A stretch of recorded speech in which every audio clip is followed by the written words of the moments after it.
आप सभी को good morning. Class 7th chapter first, कोशिश करने वालों की हार नहीं होती। हमने इसका भावार्थ समझा। पूरे भावार्थ को मैंने अच्छी तरह से समझा दिया है। अब हम इसके शब्दार्थ करेंगे। शब्दार्थ देखिए आपकी स्क्रीन पे आ रहे हैं और ये सारे शब्दार्थ आपको लिखने हैं। लेसन फर्स्ट शब्दार्थ, डेट डालिएगा अपनी कॉपी के अंदर। सबसे पहले डेट डालिएगा, फिर लेसन नाम लिखिएगा, पाठ का नाम लिखें, फिर शब्दार्थ लिखें। अब देखिए इसके अंदर आपकी किताब में पहला लिखा हुआ है प्रश्न प्रहर। कविता की पंक्तियाँ पूरी कीजिए। ये जो कविता की पंक्तियाँ दे रखी बीच बीच में छोड़ छोड़ करके, ये आपको पूरी करनी है। कॉपी में लिखिएगा। ओके, आगे नेक्स्ट देखिए।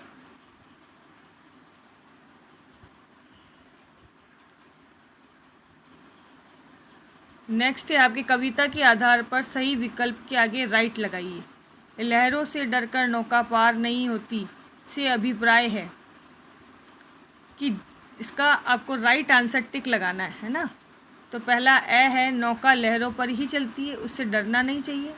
जीवन संघर्ष से डरने वाले को सफलता की ऊंचाइयां नहीं छू पाते।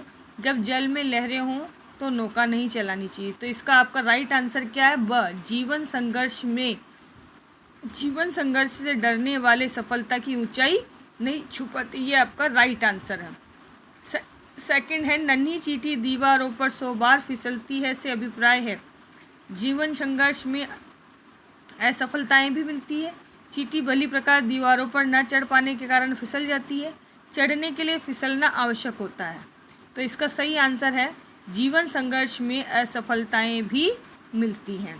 थर्ड है, कुछ किए बिना ही जय जयकार नहीं होती का अभिप्राय है कि अपनी जय करवानी है तो कोई बड़ा कार्य करना होगा। निरंतर चुनौतियों पर विजय प्राप्त करने वाले को ही समाज में ऊंचा स्थान मिलता है। जो असफलताओं से नहीं घबराते, समाज उन्हीं को याद करता है। देखिए तीनों मोस्ट इम्पोर्टेंट है, लेकिन इसमें से हमको ये पता लगाना है कि कुछ किए बिना जय जयकार नहीं होती का अभिप्राय बताना है। तो इसका सही आंसर क्या होगा?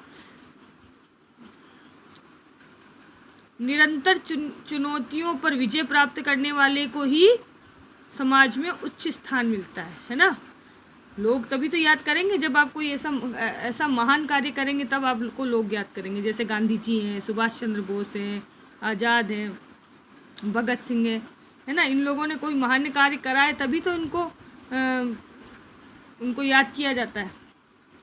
नेक्स्ट देखिए, आप निम्नलिखित प्रश्नों के उत्तर लिखिए। देखो बच्चों, मैंने बहुत अच्छे से आपको ये लेसन समझाया है। अब आपको ये प्रश्न उत्तर करने हैं और बहुत सटीक आंसर्स हैं इसके, बहुत अच्छी तरह से समझा दिया। अब आपको कहीं दिक्कत नहीं आएगी क्वेश्चन आंसर करने के अंदर। तो अति लघुत्तरीय प्रश्न में पहला प्रश्न है, यदि कठिन है तो उसकी प्रगति के लिए क्या करना चाहिए? मैंने आपको बताया ही था कि निरंतर प्रयास करने वालों की निरंतर जो लगातार कोशिश करते रहते हैं, प्रयास करते रहते हैं, उन्हीं को क्या मिलती है? सफलता मिलती है। तो अगर लक्ष्य यदि कठिन है तो उसकी प्राप्ति के लिए हमें मेहनत भी क्या करनी पड़ेगी? ज़्यादा करनी पड़ेगी, प्रयास भी ज़्यादा करना पड़ेगा, तभी हम उस लक्ष्य को पा सकते हैं। सेकंड क्वेश्चन है, यदि प्रयास करने पर भी असफलता मिले तो क्या करना चाहिए? अगर आप बार बार कोशिश कर रहे हो और फिर भी आपको असफलता मिल रही है तो आप क्या थक करके हार बैठ जाए, हार मान लेंगे? नहीं, आप दोबारा कोशिश करेंगे और बार बार अगर आपको हार मिल रही है, असफलता मिल रही है, तो आप हर असफलता से सीखो कि हमने क्या गलती की थी और अगली बार में हमको क्या गलती नहीं करनी, तब आप सफल हो पाएंगे। असफलता को क्या मान लेना चाहिए? कि असफलता को ये मान लेना चाहिए कि आपने जो कोशिश की थी वो ढंग से नहीं की, सच्चे दिल से नहीं की, मन से नहीं की, कोई ना कोई उसमें त्रुटि रह गई है, इसलिए आप बार बार असफल हो रहे हैं। तो उस त्रुटि को ढूंढिए और उस त्रुटि से मुक्त हो जाइए, उस त्रुटि को निकाल दो कि मैंने ये गलती करी थी, अब की बार मैं अगर कोशिश करूँगा तो मैं ये गलती नहीं करूँगा। अगर मैं इसी कारण से असफल हो रहा हूँ तो मुझे ये गलती को छोड़नी होगी। अब की दोबारा मैं जब कोशिश करूँगा तो मैं इस गलती को नहीं करूँगा। फोर्थ क्वेश्चन है, असफलता को चुनौती के रूप में लेने के क्या परिणाम होते हैं? असफलता को चुनौती के रूप में हम लेते हैं ना, तो हमारे मन में क्या आ जाता है, विश्वास आ जाता है कि अच्छा इस बार अगर मैं फ़ेल हो गया तो क्या हुआ, अगली बार मैं ज़रूर पास होऊंगा, मैं और डबल कोशिश करूँगा और डबल मेहनत करूँगा, मैं अपने लक्ष्य तक पहुँच के रहूँगा, है ना। ये इसका अर्थ हुआ भाई। असफलता को चुनौती के रूप में लेंगे जब भी तो हम सफल होंगे। अब सोचिए क्या हुआ यार, मैं फ़ेल हो गया, मैं नहीं कर सकता, तो आप कभी कुछ नहीं कर पाओगे। आप एटलीस्ट कोशिश तो कर सकते हो ना।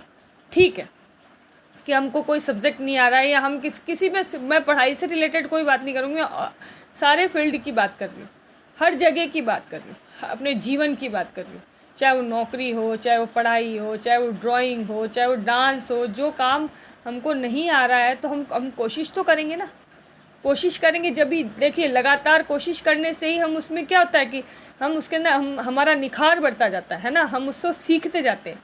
इसी तरह से अगर हम असफलता को लेके बैठ जाएंगे और कोशिश नहीं करेंगे तो फिर हमारी जो गलतियां हैं हमको पता ही नहीं लगेगी। इसलिए असफलता को हमेशा चुनौती के रूप में लेकर के हमें कोशिश करनी चाहिए।